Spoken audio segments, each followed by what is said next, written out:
And we're live. Phil Tarrant, Tom Panos, Real Estate Exposed. Smack bang in the middle of October. The spring selling season. Is it a spring selling season? Tom, I'm sitting outside here on the sunny Central Coast. It was raining this morning. Blue skies now. It's a breeze blowing through the air. What a great time to be alive.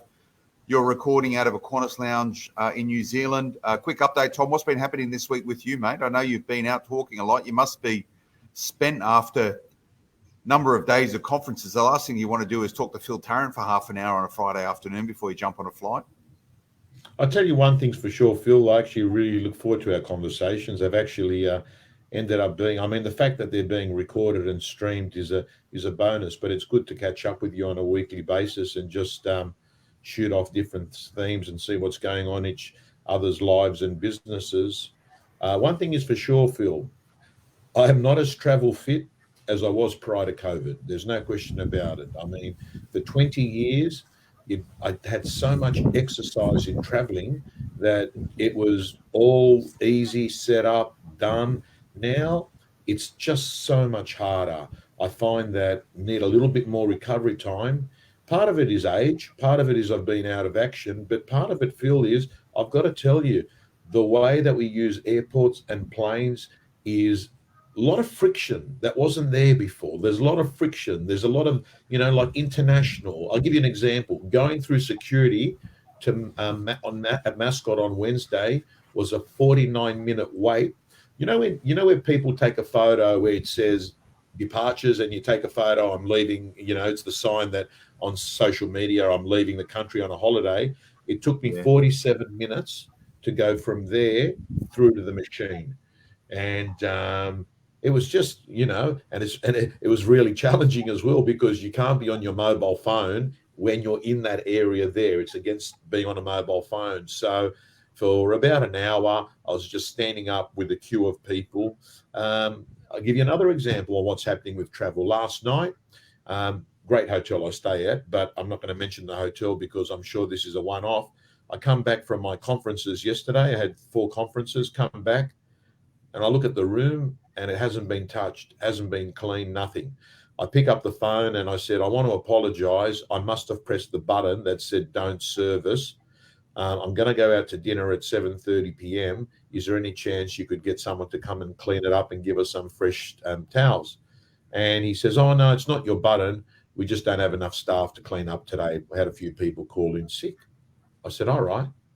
And then they go, so we're sorry about that. And I said, so can I get some towels at least? And they sent up the concierge. The concierge came up with some towels. Post-COVID, Phil, we, obviously employment's an issue. Staff that aren't trained in new roles.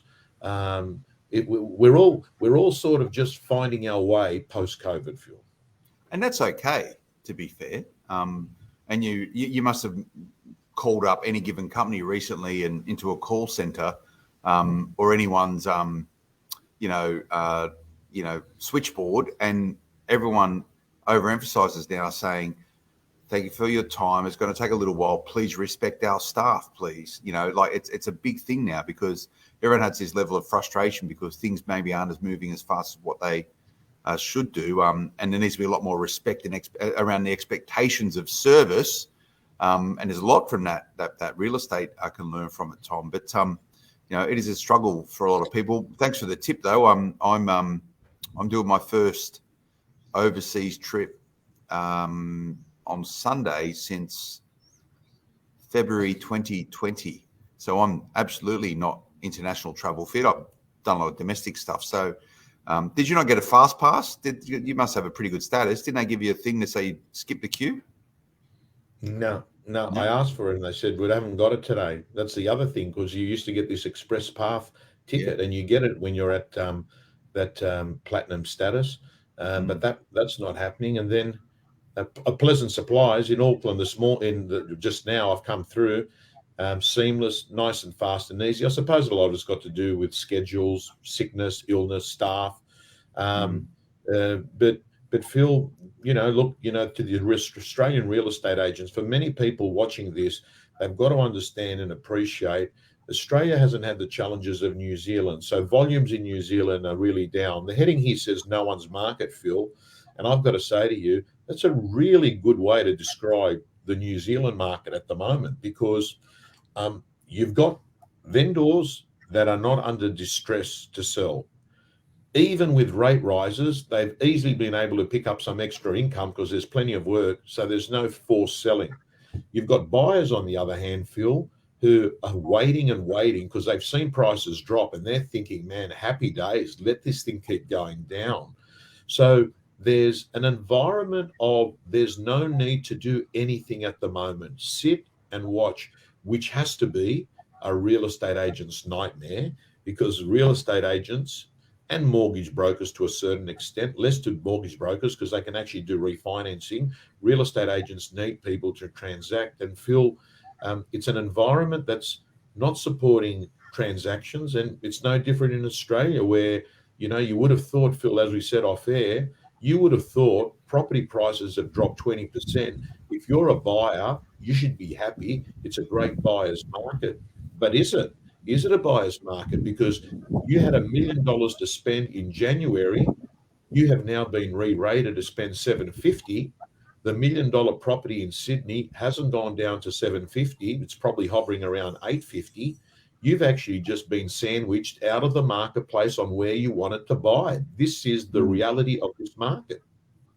Well, it's a radical idea, and I've sort of been musing around it personally over the last month or so, because the lens that I have of real estate and how I view it is different to the way that you view it, and that's from experience and what we do for a living, and hence the reason why Real Estate Exposed allows us to sort of look at one thing from two completely different angles.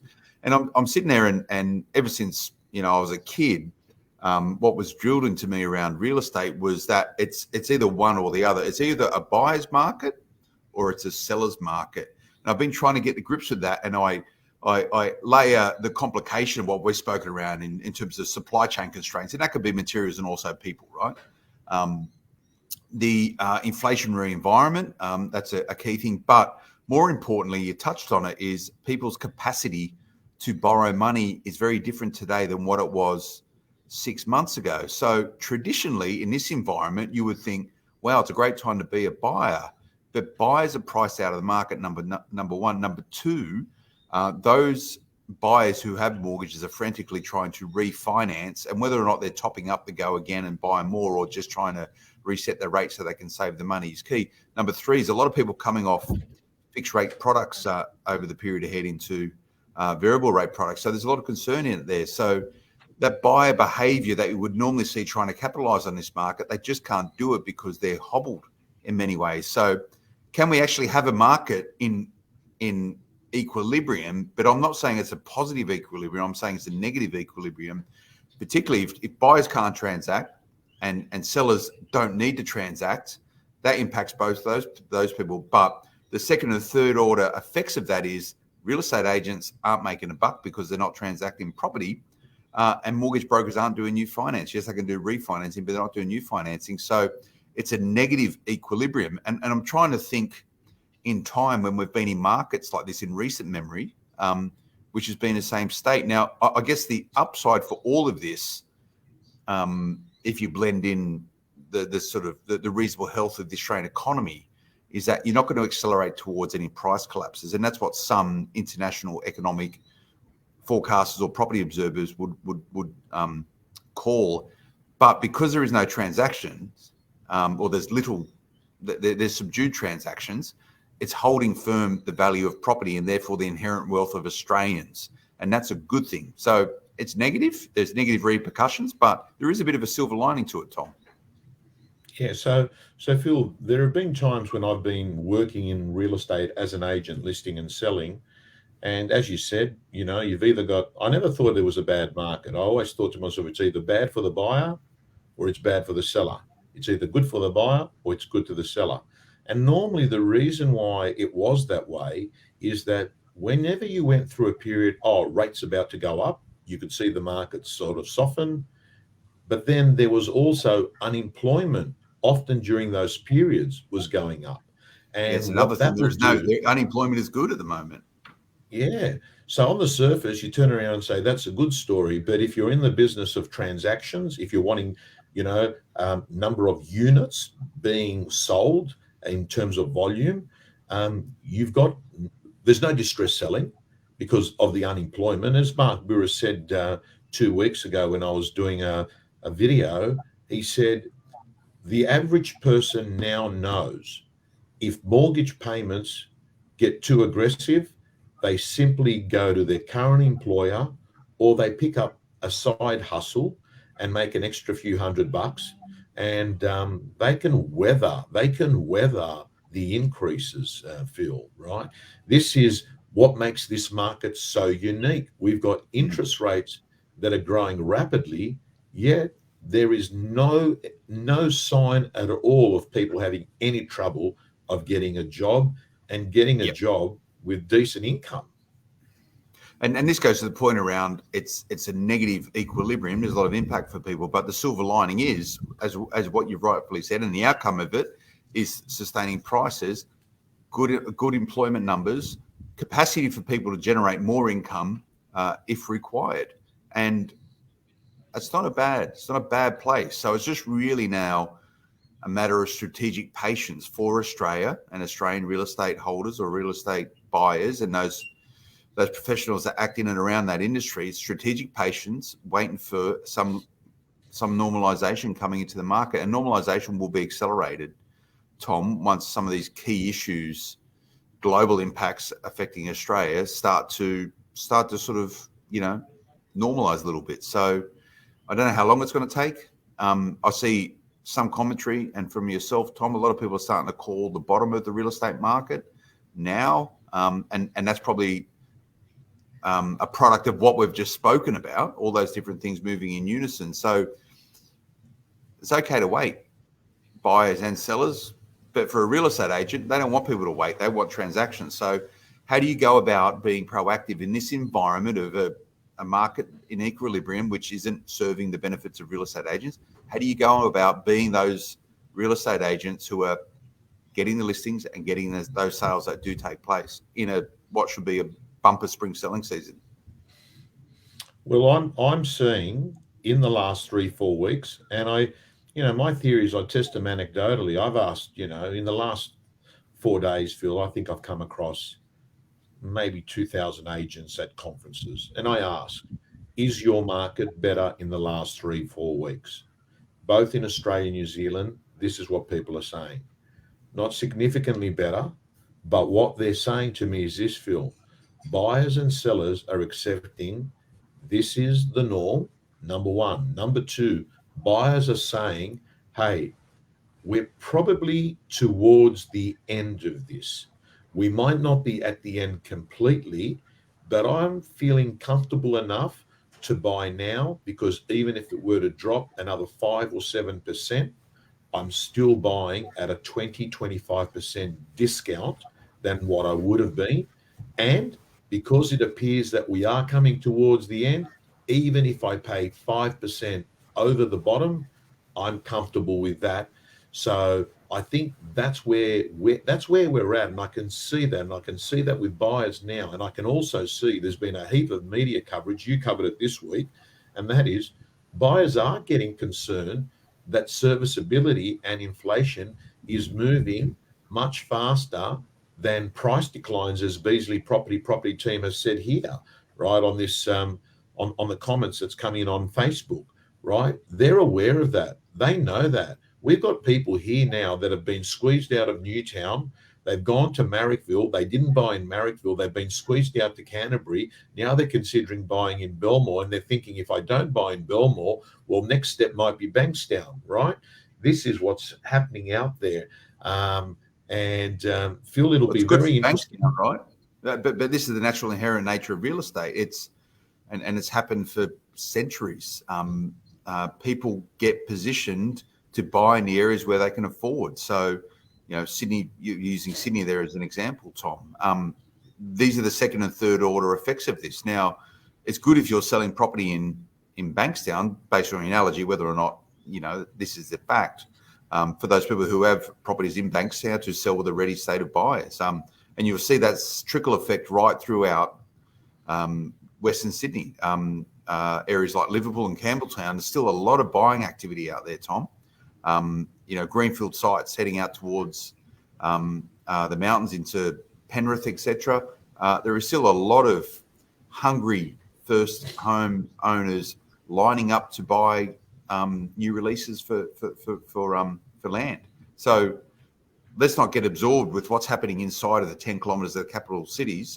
It's what's happening out there in the fringes where there is substantial activity, and the wealth effect is getting pushed out further. And that's just the nature of how cities grow. The Central Coast where I am right now, it's still, in many parts of the Central Coast, it's still rocketing along, Tom.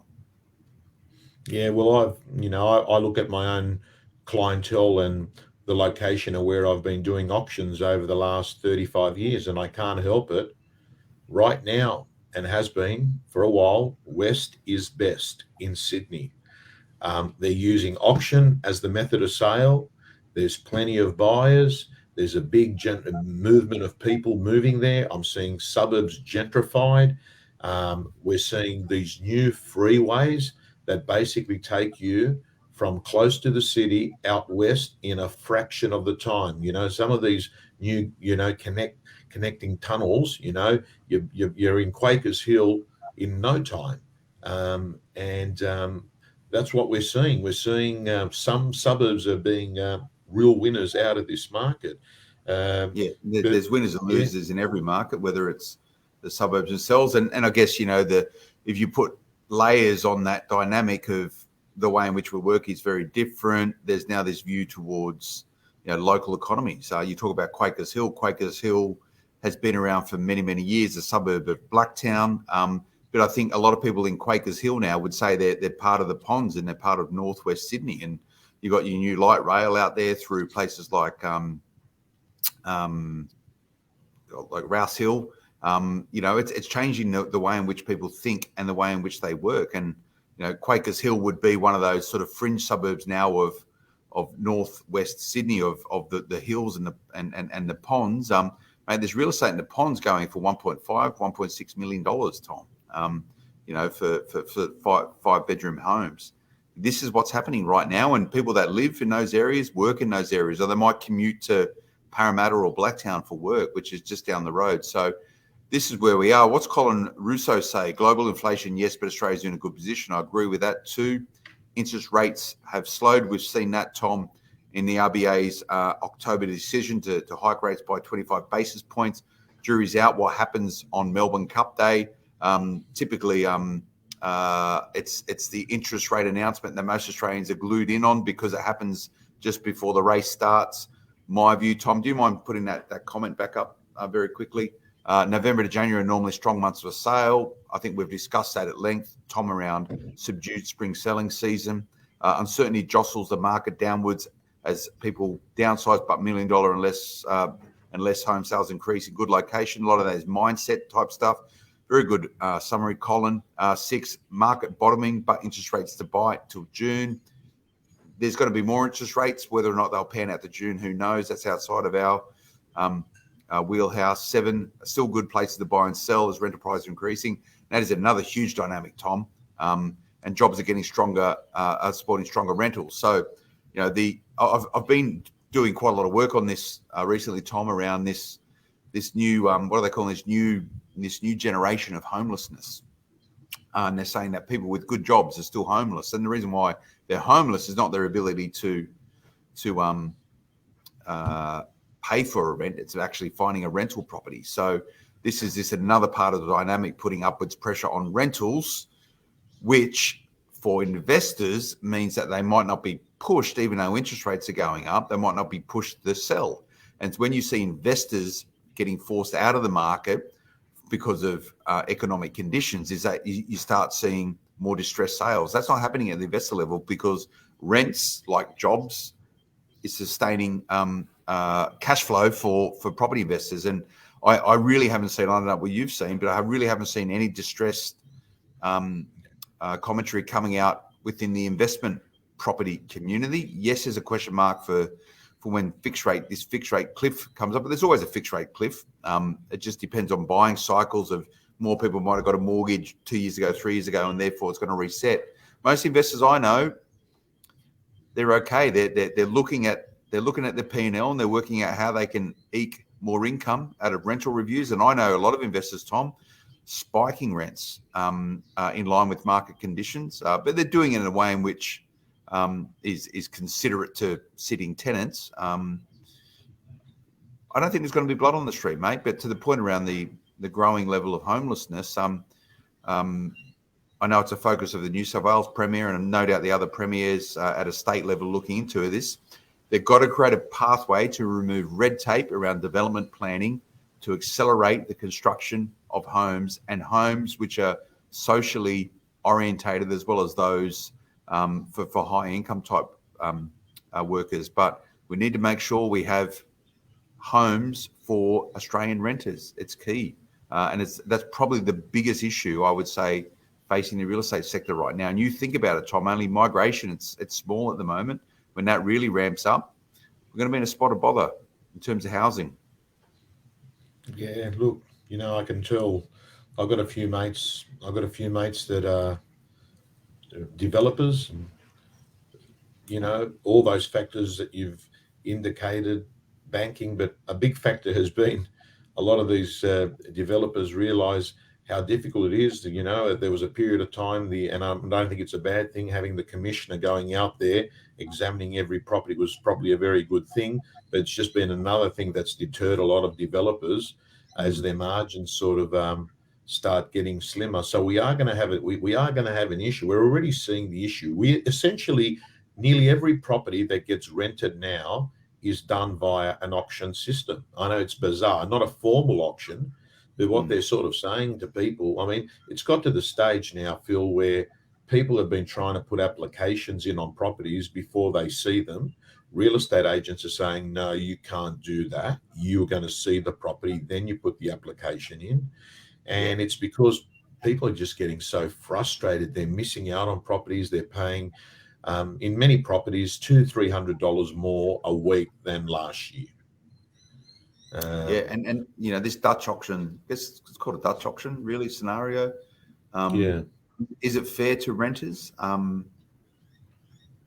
Well, fair is what the market dictates and determines, and prices going up everywhere, including rental properties. That's part of the inflationary cycle that we're in right now. That doesn't discount, if you can't buy your new flat screen TV or car because of things getting expensive or supply chain constraints, that's one thing. Putting a roof over a family's head is another one. And we really need to view this within the lens of a wholesome and a holistic view towards a healthy society in Australia. This is a big societal issue.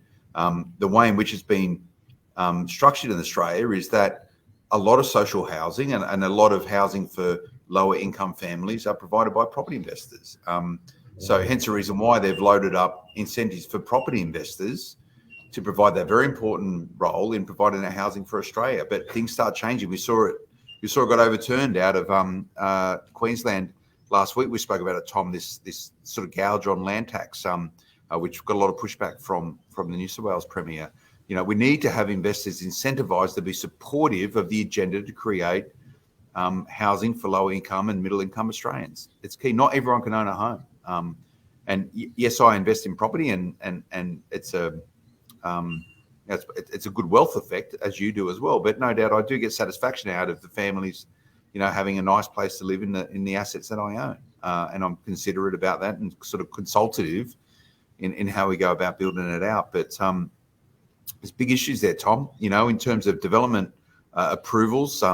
Yes, there needed to be a greater focus on the how and the what the product is being created, and we've seen what happens when building standards go to the wayside, and some horrific human impact of life in some of those issues. And we know about the sort of Glenfell Tower over in the UK. We need to make sure buildings are created correctly and appropriately, but the bureaucratic rigmarole around development applications going through different departments who aren't really incentivized around speeding through approvals needs to be looked at. And I reckon most state governments, if they could build from scratch the pathway and the planning protocol around getting development applications through, so they can create buildings to feed to house Australians would do it very differently than what it's been done today. And I think that's the challenge to those departments inside of the state governments,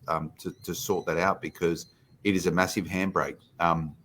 When you complicate that, Tom, with challenges around supply chain constraints in building materials, that only exacerbates it. These projects are getting kicked down the road, and most projects, Tom, as you know, typically have a level of pre-sales, a lot of them to families or property investors who are tying up their money and their ability to create wealth and provide other opportunities, potentially in other assets, for 2, 3, 4 years if buildings get delayed. The second and third order impact of that is significant, and it's crippling for a lot of people. So it impacts everyone, this sort of stuff. And if we can sort of help continue to put that on the radar and lend our views towards the commentary around it and hopefully support and promote change, I think we're doing a pretty good job, Tom. Yeah, absolutely. We make an issue visible, and an issue that's going to get worse with people returning back to Australia and migration increasing. So, Phil, maybe a shout out to any of the government regulators or premiers out there whose people are watching this. Myself and Tom would love to have you on to have a chat. Tell us what's going on. Yeah. One of the things that makes me feel very comfortable about real estate, someone reminded me today, he said, did you see that video of Harry Triguboff? And Harry Triguboff said in the video, they asked him, oh, you're feeling nervous about real estate, Mr. Triguboff? He says, I haven't felt nervous for decades, because when you're in property, you've got two business partners, the government and the bank. They're great business partners to have. So I think the government does understand and knows it needs a real estate market that is flourishing, that is turning over a significant amount of the income that allows the government to do the works that they do comes and is originated from things to do with property transactions, whether it's stamp duties or land tax or any of the other taxes that are around the country that each of the governments have or the federal government has. But Phil, look, I think it's very important. I'm seeing a lot of real estate agents that had a good 2 years that didn't go off and blow all their money. They're not that stressed, right? They sort of know that you've got your, you got your summers and you've got your springs, and then you've also got your dark winters. And they also have been around long enough to know that you might make 300 grand this year, you might make 250 the next year, you might make 150 the year after, but then there'll be another year you're going to make 400,000. So they don't keep score on shorter periods of time. They understand it's the long game, and what they do is they do take a little of the money, a little of the profits in the good years, and they've stacked them away. And they just, Mark Burris, again, I've brought him up twice because there's another thing he'd said to me about 15 years ago. It was very profound. It was an interview I did with Mark Burris in 2006, Phil, and he and I was going through an incredible period. It was the rivers of gold in print media. And he said to me in 2006, he said, you shouldn't assume that growth happens year in, year out. He goes, I know that what you do, you set your budgets and you're always putting, higher each year, and you're looking at your actuals of the previous year and you're going for your 5, 10, 15, 20% growth. He goes, mate, you can't do that, because there are going to be years where you get sidetracked and you're down 20%, 30%. And for many of the people in real estate, that's the period right now. For me, I copped it at News Corp in 2008 when we had so it happened 2 years afterwards when Mark had said it in 2006, it happened then. So I had pretty much 2 years where, our revenues dropped severely. But Phil, the good news is both in Australia and New Zealand, there are still people buying and selling, and there have been periods in my last 40 years or 37 years in real estate where it hasn't been to this level. There have been times where people, when there's been a rate of 18% and there's been high unemployment, I've got to tell you, not many buy. Hi everyone, this is the first boarding call for Qantas Flight 146 to Sydney. Well, Phil, if you're traveling on this flight today, she's quite loud here in the airport lounge, but she's very clear that we're going to have to finish up this podcast because the flight's been called, and she said it's last and final call. Which for some reason, I never quite. For some reason, Phil, I still don't ever believe it. Last and final call. You sort of do get there. Mate, if you're late, they'll call you on your phone and say, "Where are you, Mr. Panos? Yeah. Are you in the terminal building?" But anyway, mate, good one. Enjoy the flight. Thanks for your insights, Tom. Look forward to catching up next week for Real Estate Exposed. Thanks a lot, everyone. Have a great weekend.